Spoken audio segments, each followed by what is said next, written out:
The alarm bells in the Galactic Council chamber had been ringing for 3 straight hours. Chancellor Vexitar's blue tentacles trembled as he stared at the massive holographic display showing Kepler 402b. The planet looked normal from space, but the readings told a different story. Deep beneath the surface, something terrible was happening. The core temperature has risen another 200 degrees in the past day, announced Dr. Zilnash, the reptilian scientist from Draconis Prime. His scaled hands moved quickly across the control panel, bringing up new data streams. At this rate, we have maybe 8 weeks before complete geological collapse. The chamber filled with worried murmurs from representatives of a dozen different species. The insectoid delegate from Krethak Prime clicked rapidly, which everyone knew meant extreme agitation. The floating jellyfish-like beings from the Etherian collective pulsed with worried orange colors. 12 million people live on that world, said Commander Yex from the Hegemony Fleet. We cannot evacuate them all in 8 weeks. Our largest transport ships can carry maybe 50,000 each, and we only have 30 ships in this sector. Chancellor Vextar's ancient voice echoed through the chamber. What about using the emergency evacuation protocols from the Centauri crisis? Those worked well 40 years ago. Different situation entirely, replied Dr. Zilnash. Centauri was a surface disaster. This is planetary core failure. When Kepler 442b goes, it will not just explode. The gravitational shock waves will destabilize the 3 neighboring star systems. We could lose 15 worlds and 50 million lives. The chamber fell silent. Even the usually chatty aquatic delegates from Titan stopped their harmonic humming. Everyone understood what this meant. This was not just about saving one planet. This was about preventing the worst disaster in galactic history. What are our options? Asked the Chancellor. Dr. Zilnash pulled up a new display. The planet's magnetic field is failing because the core is overheating. If we could somehow redirect the magnetic field and cool the core by 40%, we might stabilize it. But the technology required... He paused and shook his head. We would need to build massive cooling systems and install them deep in the planet's crust. The engineering alone would take decades. We do not have decades, said Commander Yex. We have weeks. What about the Etherian biodomes? Suggested someone from the back of the chamber. Could we move the population there temporarily? The lead Etherian delegate pulsed a sad blue color. Our domes can support maybe 500,000 people at most, and that would mean abandoning 12 different colonial settlements that took centuries to build. The crystalline entities from Vega 7 offered to help, said another voice. They can create temporary habitats in space. For how many people? Asked the Chancellor. Maybe 2 million. 3 if we push the life support systems beyond safe limits. Chancellor Vextar's tentacles drooped. 2 million out of 12 million. It was not enough. Not even close. The debate continued for another hour.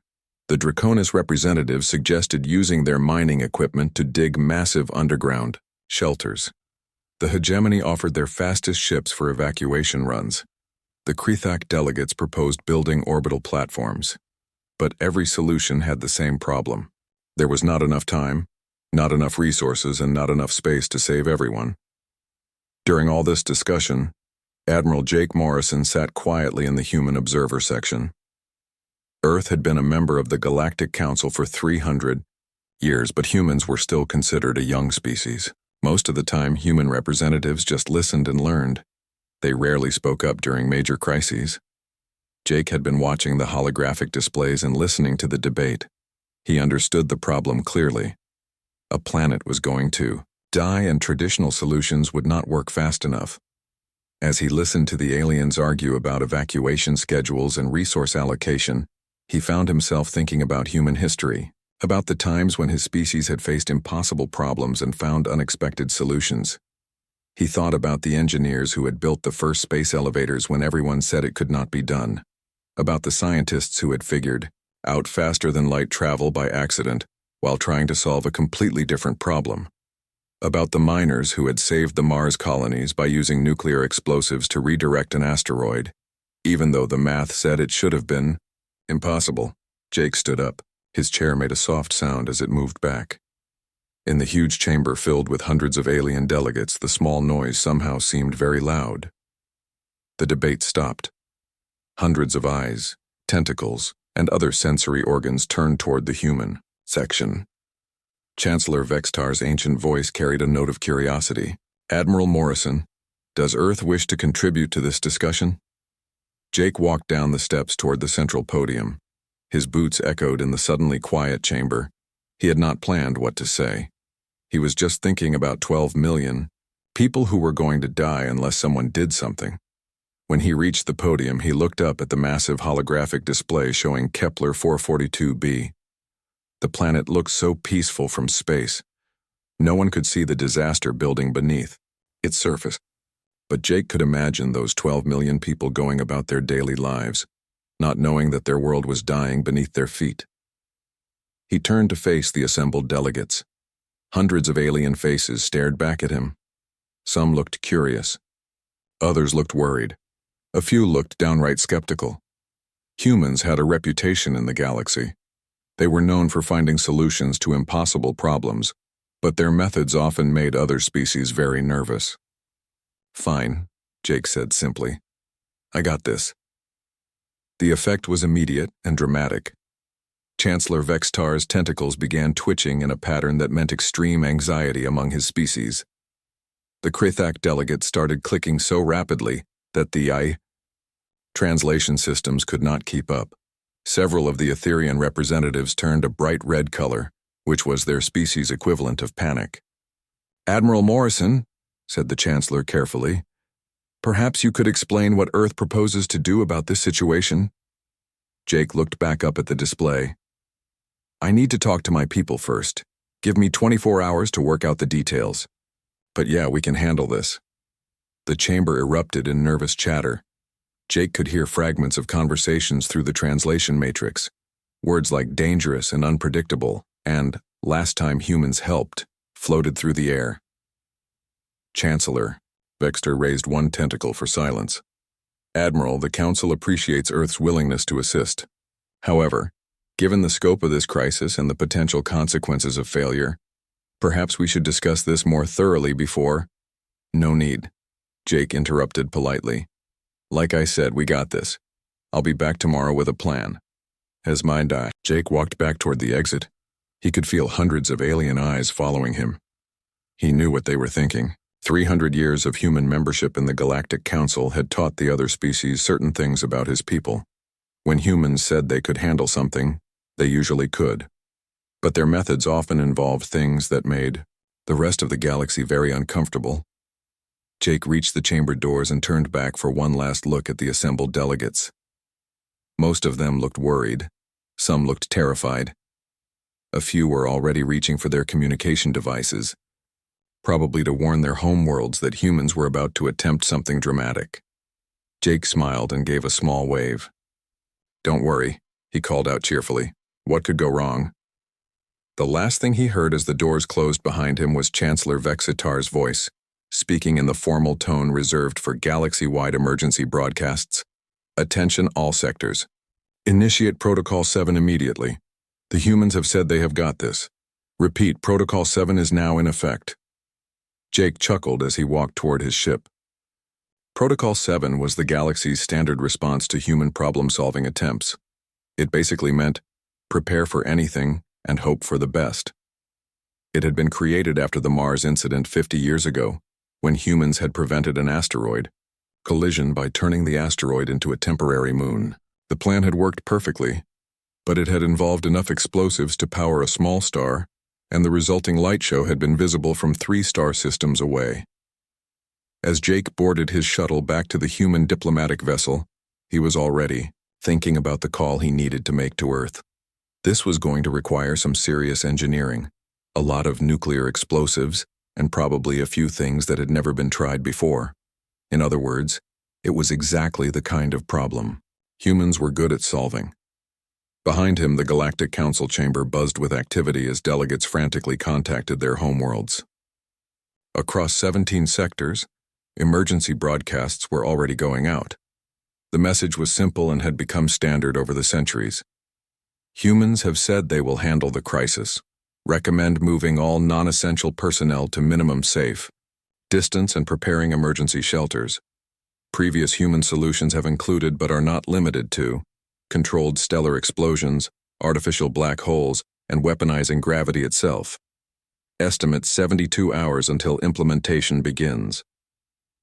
The emergency meeting room in the Pentagon was filled with smoke from too many cups of coffee and not enough sleep. General Lisa Harper stood at the head of the massive table, looking at screens that showed everything from satellite images of Kepler 442b to shipping manifests from the outer colonies. Around the table sat the best minds Earth could gather on short notice. "Let me make sure I understand this correctly," said Dr. Kevin Nash, pushing his glasses up his nose. "We have 8 weeks to stop a planet from exploding, and if we fail, 15 worlds die. Also, the entire galaxy is watching us and expecting us to do something impossible." "That about sums it up," replied General Harper. "Any questions?" Captain Amy Foster raised her hand. "Just one. Are we actually going to try to save this planet, or are we going to do something completely insane that somehow works anyway?" "Why not both?" said Jake Morrison from his position at the far end of the table. He had arrived on Earth 6 hours ago and had not slept since leaving the Galactic Council. "Look, the aliens have been talking about this problem for 3 days. They have evacuation plans, shelter plans, and backup plans for their backup plans. None of them work. So what do we do that they cannot?" asked Dr. Patricia Kelly, the geologist who had been studying the planet's core data since the meeting began.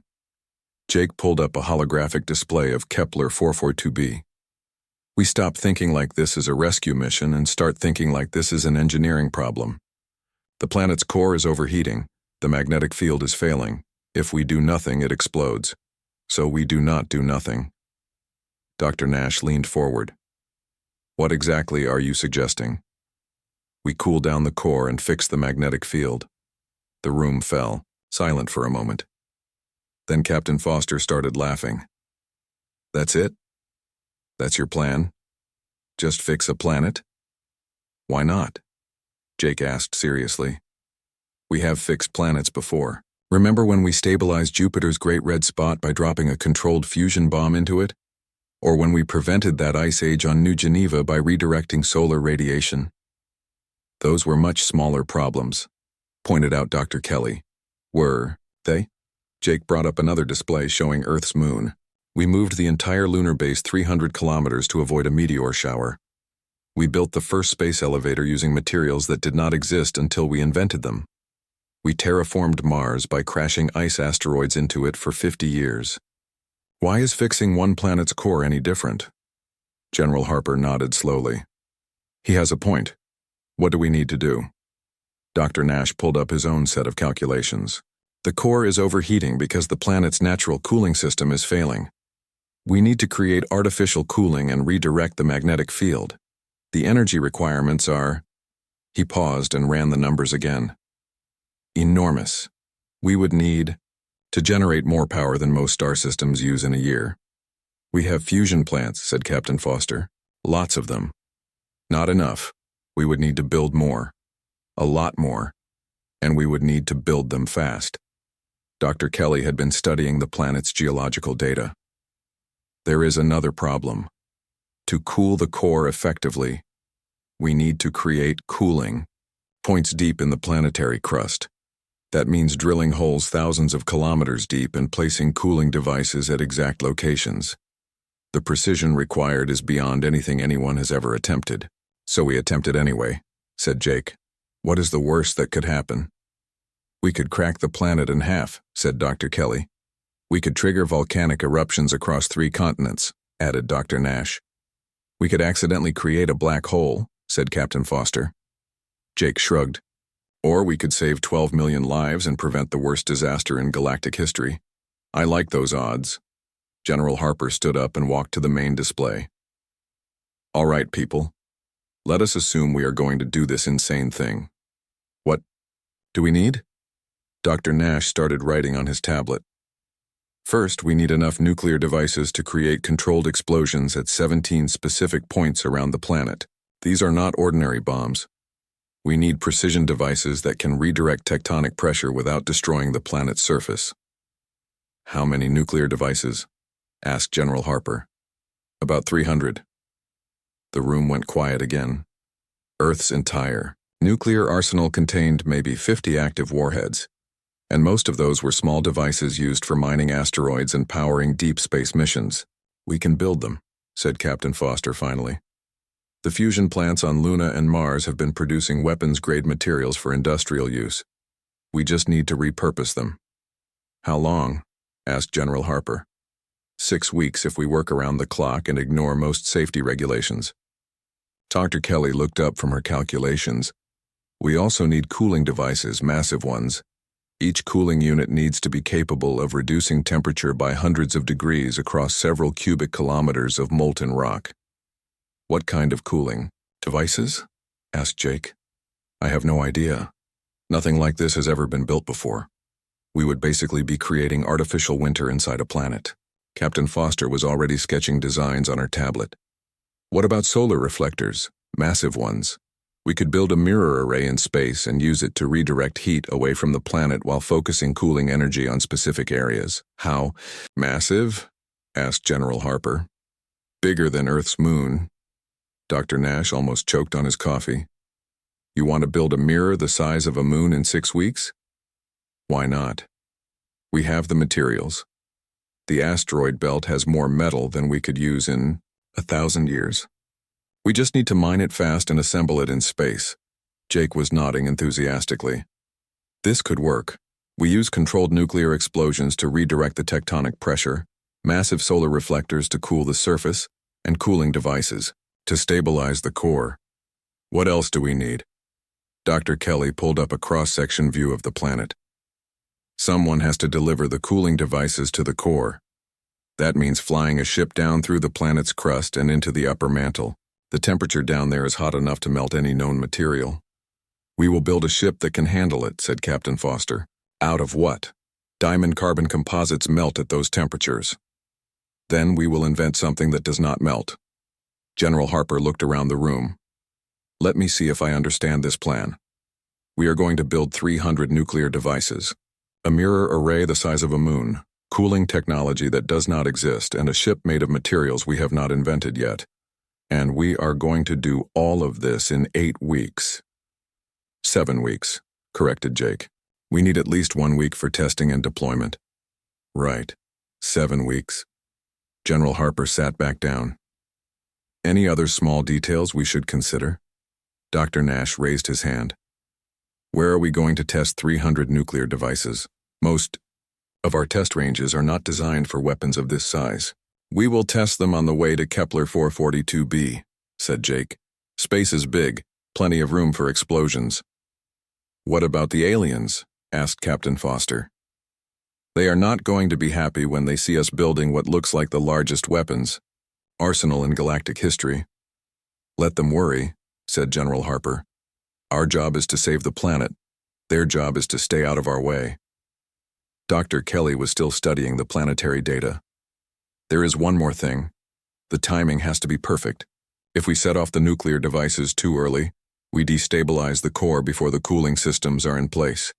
If we set them off too late, the core explodes before we can redirect the pressure. We get one chance at this. Then we better not mess it up, said Jake. General Harper stood up again. All right, people, this is how we are going to do this. Dr. Nash, you are in charge of nuclear device production. I want 300 precision bombs ready for deployment in 6 weeks. Captain Foster, you get the solar reflector array. Use every ship, every mining platform, and every construction crew we have. Dr. Kelly, you figure out how to cool a planet's core and build the devices to do it. Jake, you coordinate with our allies and keep the aliens from panicking too much. What about materials? Asked Dr. Nash. We are going to need resources on a scale that Earth has never attempted before. We take what we need, said General Harper. Every human colony, every mining operation, every space station contributes. This is not just about saving one planet. This is about proving that humans can solve any problem if we put our minds to it. Captain Foster looked up from her sketches. The aliens are going to think we have lost our minds. They probably have, said Jake cheerfully, but they will change their minds when this works. Dr. Kelly shook her head.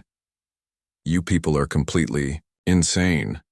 This plan violates about half the laws of physics and most of the treaties governing nuclear weapons in space. So? Asked General Harper. So I love it. When do we start? Jake checked his watch. We started an hour ago. I already sent orders to every human facility in the galaxy. By now, every mining ship, construction crew, and research station knows what we need. The question is not when we start.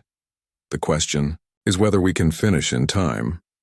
General Harper smiled for the first time since the meeting began. People, we have 7 weeks to do the impossible. Again, let us get to work.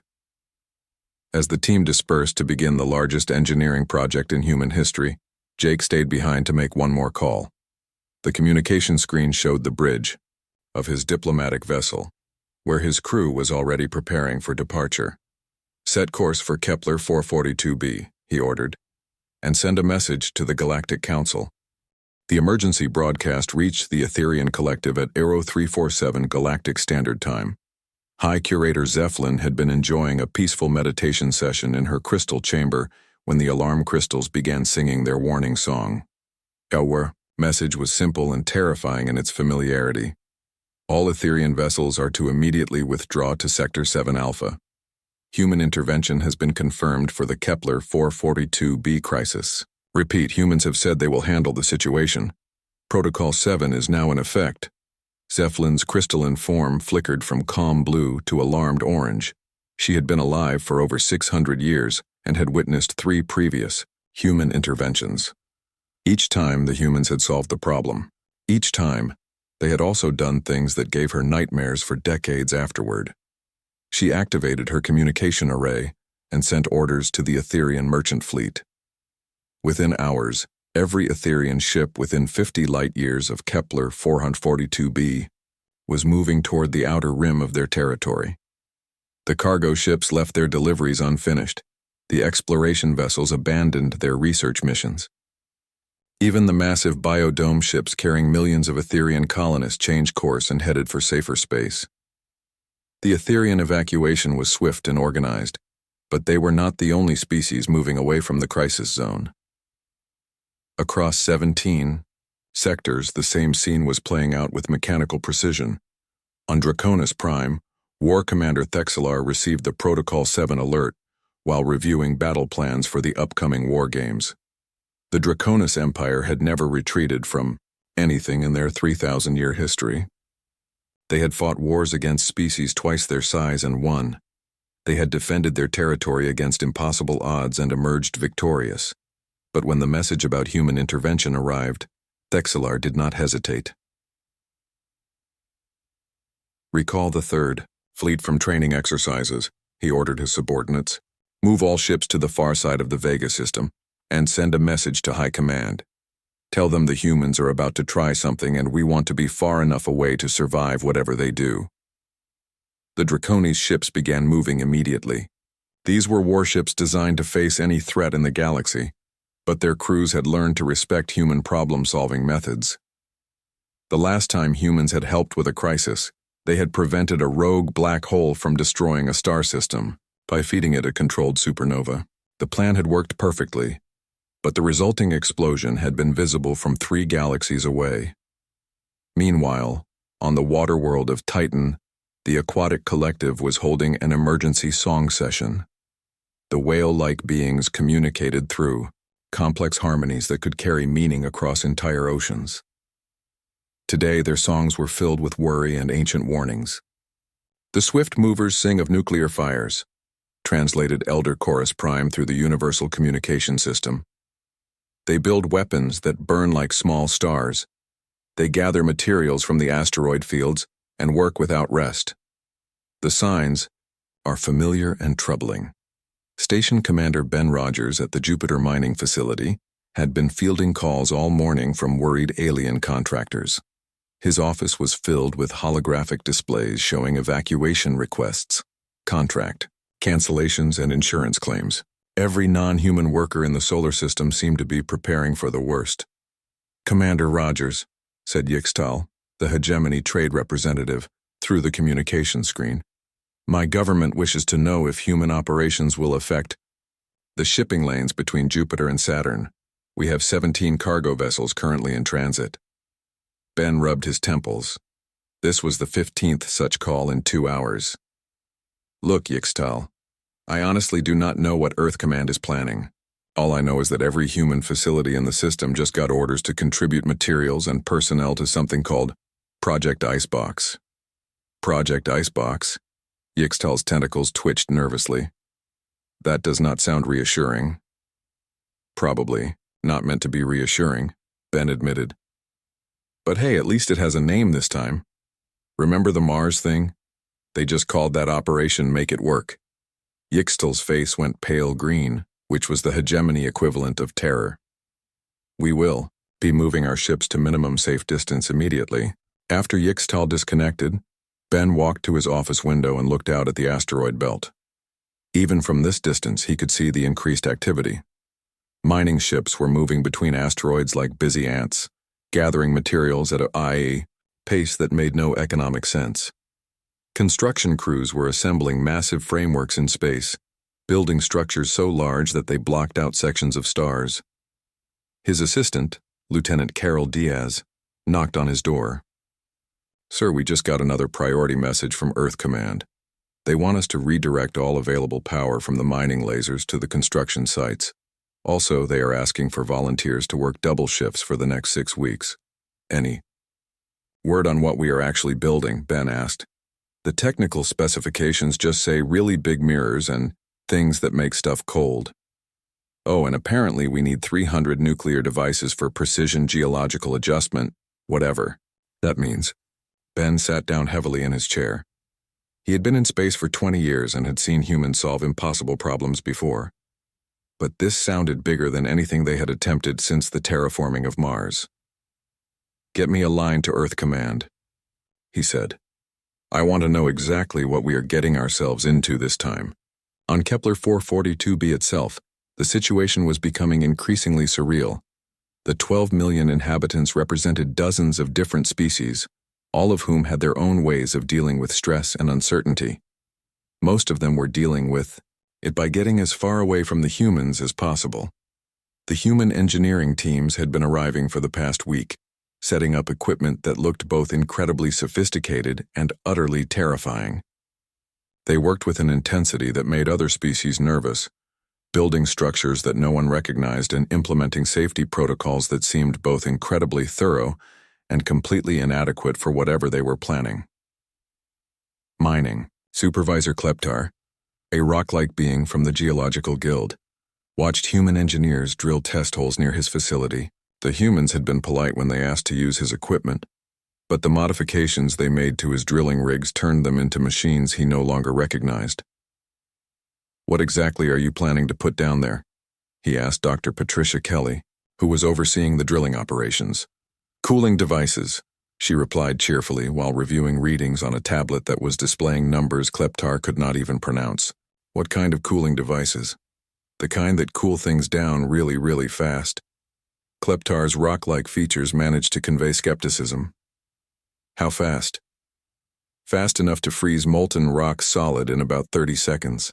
Kleptar stepped backward. That is not possible. The energy requirements alone would be really impressive, Dr. Kelly agreed. That is why we brought 3 portable fusion reactors and enough backup power to run a small city. As if on cue, a massive transport ship flew overhead, carrying what looked like a small building suspended beneath it.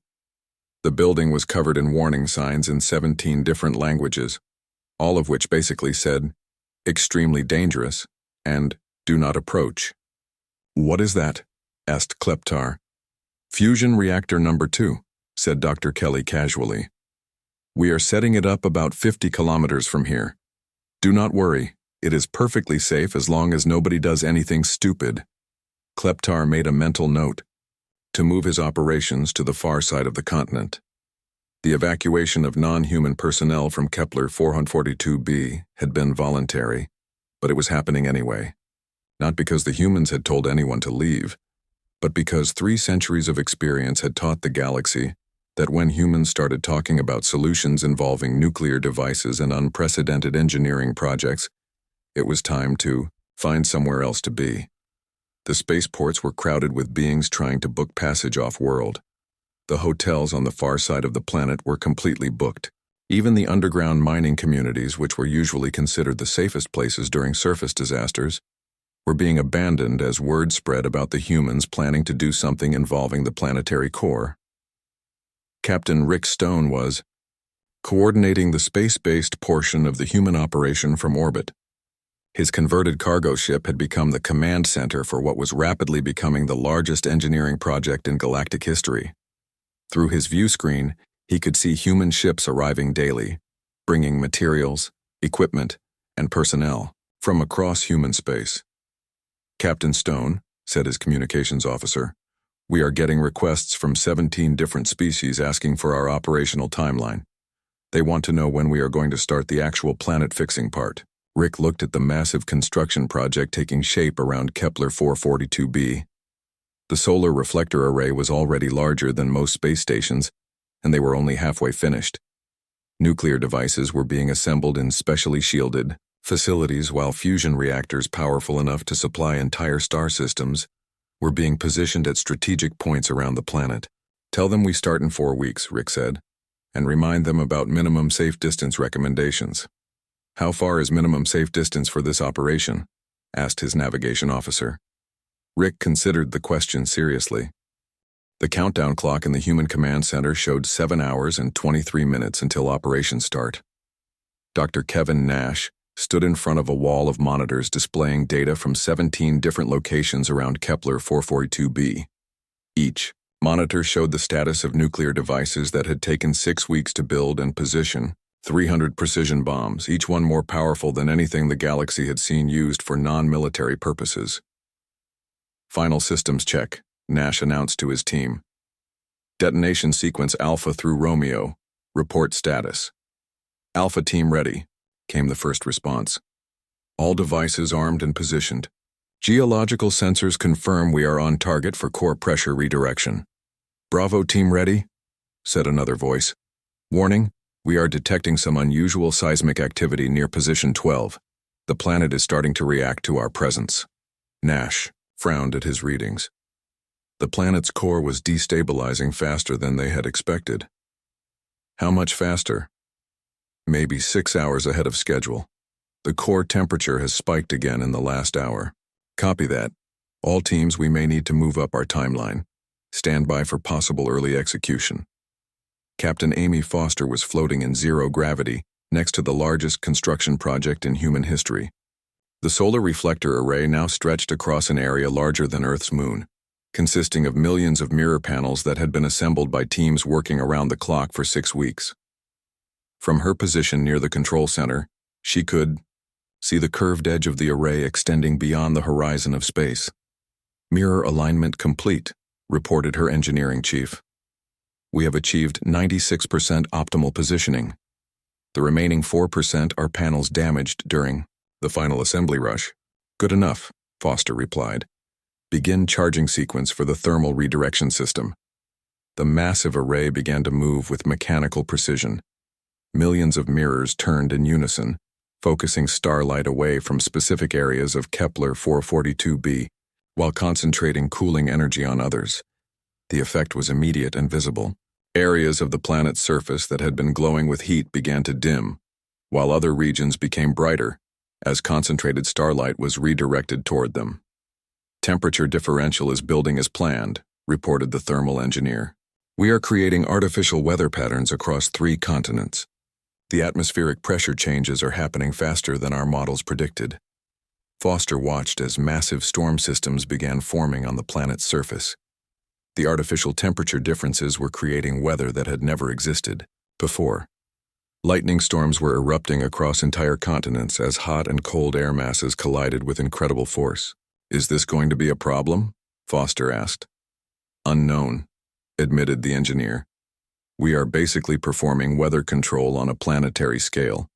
The meteorological effects are beyond anything we can accurately predict." "Well, we will find out in a few hours," Foster said cheerfully. "Besides, what is the worst that could happen? A few extra thunderstorms?" On the planet's surface, those few extra thunderstorms were turning out to be quite impressive. Lightning bolts the size of skyscrapers were dancing across the sky, and winds were reaching speeds that would have been called impossible under normal circumstances. The remaining alien population had moved underground or into heavily shielded structures, watching the sky through protective barriers as humans continued their work in the middle of what looked like the end of the world. Lieutenant Commander Sandy Brooks was strapped into the pilot seat of the most dangerous vehicle ever built by human engineers. The ship had been designed for one purpose: to fly down through a planet's crust and into the upper mantle to deploy cooling charges at depths where no ship had ever gone before. Deep Freeze 1, this is surface control, came the voice through her headset. Final equipment check before descent. Are you ready to go swimming in molten rock? Sandy looked at her instrument panel, which was displaying temperatures, pressures, and radiation levels that were all well beyond the red zones. Ship systems are green. Hull integrity is holding. The new quantum diamond composite armor is showing no stress fractures yet. Yet, repeated her engineer with a nervous laugh. Remember, this hull material was invented 3 weeks ago. We have no long-term data on how it behaves under these conditions. Then we get to be the test pilots, Sandy replied. Beginning descent now. The ship dropped toward the planet's surface, passing through layers of atmosphere that were now filled with the artificial storms created by the solar reflector array. Lightning struck the ship's hull repeatedly, but the quantum diamond armor absorbed the electrical energy and converted it into additional power for the ship's systems. Entering the crust, Sandy reported, as the ship disappeared into one of the deep holes that had been drilled for this mission. Temperature is rising rapidly. Hull temperature now at 1500 degrees and climbing. Copy that, Deep Freeze 1. You are cleared to proceed to deployment depth. Try not to melt. Thanks for the encouragement, Sandy muttered as she guided the ship deeper into the planet.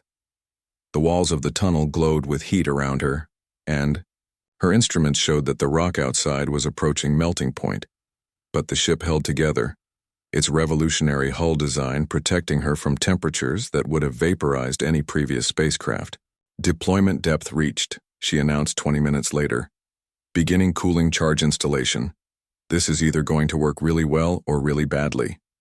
The ship deployed a series of devices that looked like massive refrigeration units, crossed with nuclear reactors. Each device was designed to create a controlled cold zone in the molten rock, freezing areas of the planet's mantle solid in a matter of minutes. The technology was so new that the instruction manual was still being written by the engineers who had invented it. Cooling charges active, Sandy reported. I am seeing immediate temperature drops around all deployment points. The molten rock is solidifying faster than expected. How much faster? Asked Surface Control. A lot faster. I think we may have underestimated how effective these things would be. Above the planet, Captain Rick Stone was coordinating the final phase of the operation from his command ship. Around him, dozens of human vessels waited in formation, each one carrying part of the equipment needed for the most ambitious engineering project ever attempted. All teams, this is command, Rick announced. We are moving to final countdown, nuclear detonation in T-minus 60 minutes, solar array at full operational power. Cooling systems are active and showing excellent results. Everyone ready for the fireworks? The responses came in from teams scattered across the planet and throughout the local space.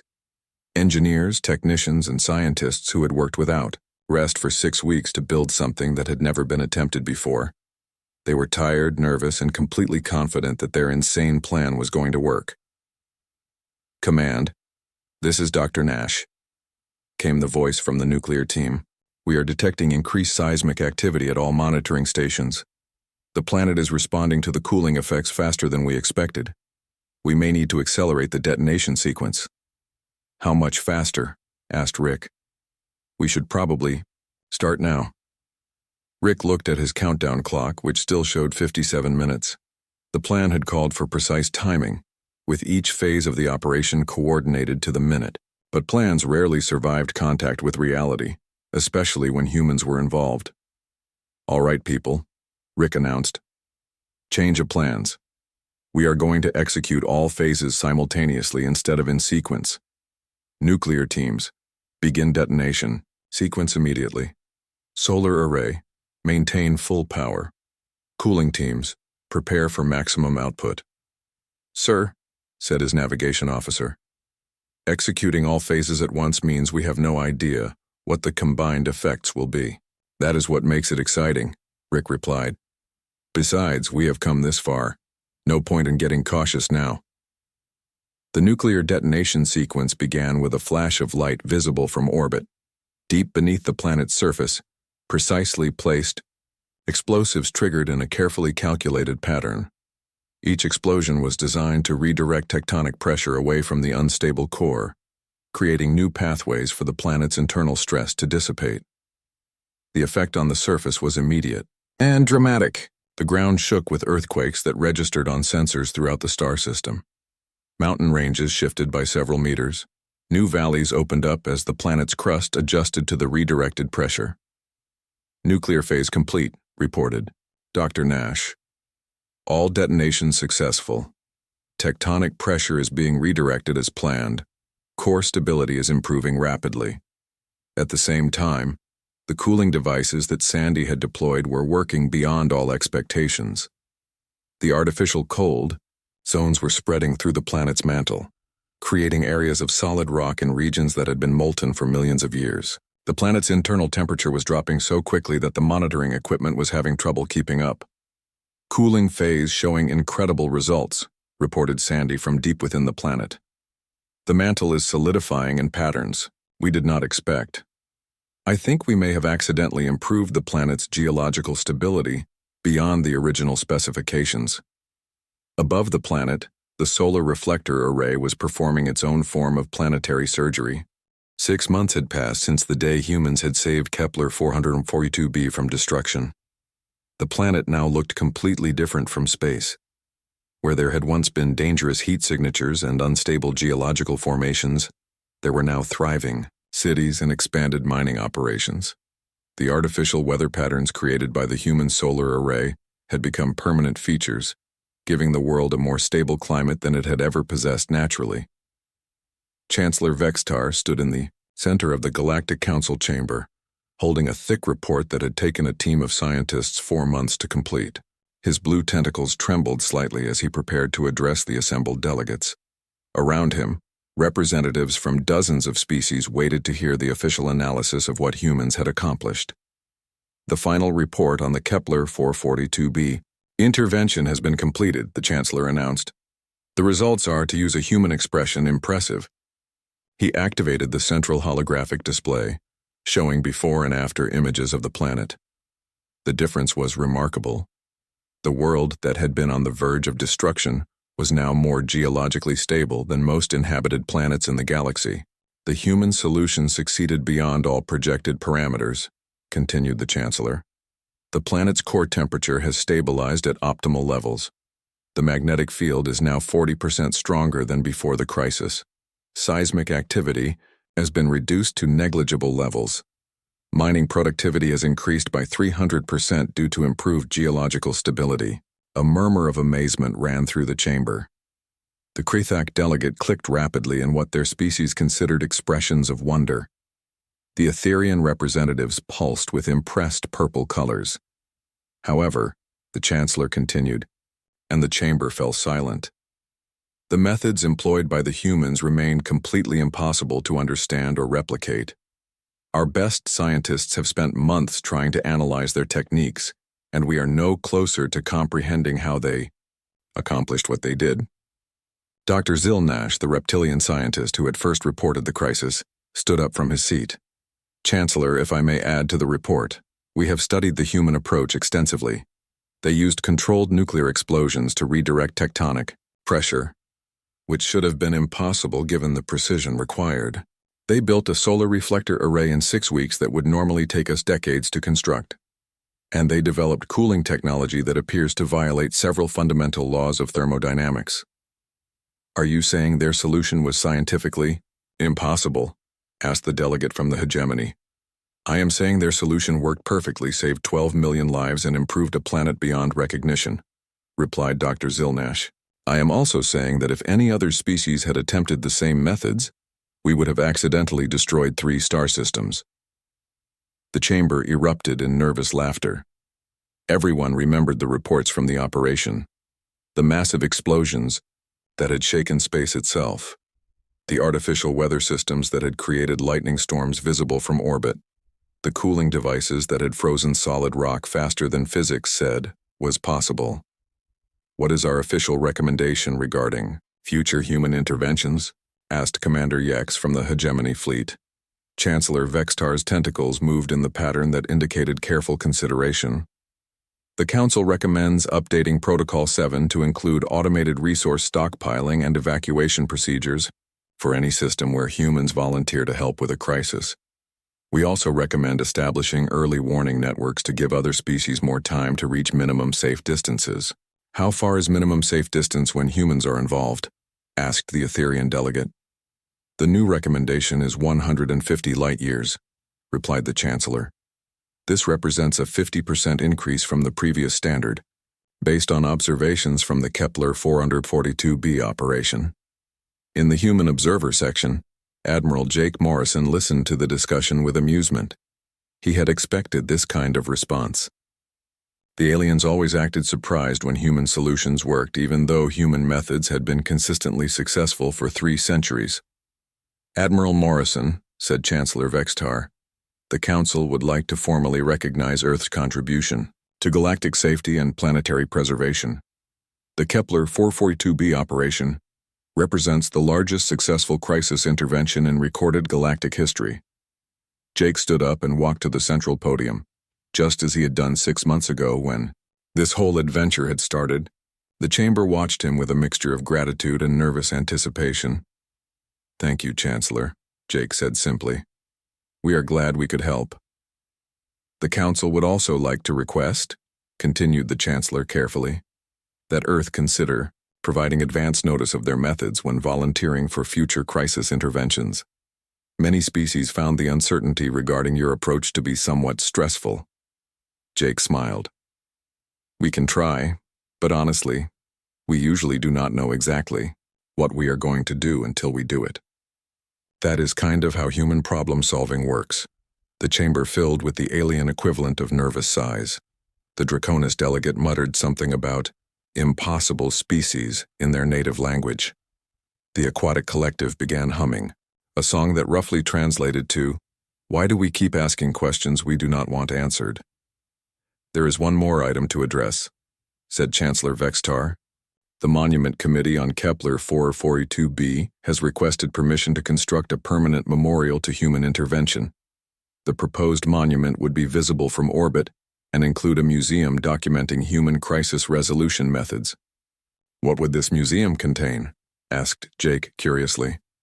"Displays explaining human engineering techniques, examples of human problem-solving approaches, and a comprehensive collection of safety warnings in 47 languages," replied the Chancellor. Jake nodded approvingly. "Sounds educational." As the formal session concluded, Jake was approached by several alien delegates who wanted to express their personal gratitude. The Etherean representative thanked him for saving her cousin's mining operation. The Krethek delegate presented him with a ceremonial crystal that meant solver of impossible problems in their language. Even the normally reserved Draconis commander offered a formal salute. But the most meaningful moment came when Dr. Zilnash approached him with a datapad containing technical specifications. "Admiral Morrison," the scientist said, "I have been studying human engineering methods for my entire career. I still do not understand how you accomplish what you do, but I have learned something important." "What is that?" asked Jake. "When faced with an impossible problem, most species spend their time explaining why it cannot be solved. Humans spend their time figuring out how to solve it anyway. This is why you succeed where others fail." Jake considered this observation. "That sounds about right. We have never been very good at accepting that things are impossible." "This attitude is both terrifying and inspiring," admitted Dr. Zilnash.